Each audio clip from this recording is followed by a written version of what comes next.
Oh my gosh, I can't believe that you got us 2 tickets to Jamaica. I know this is the best trip that I have ever booked. No. No, it is not. This sort of all you got the language mixed up. Then you got us attacked by pirates which are now currently keeping us hostage. Well, I am sorry. Sorry that you are a stupid idiot. What did you just call me? A stupid idiot. Right then, that's it. I am going to jump off this boat and swim to shore, get a plane to England and make up with my dearly beloved Frederick. What? What? No, please don't leave me. My life is nothing without you.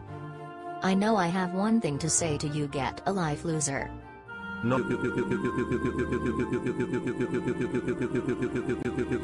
Ooh.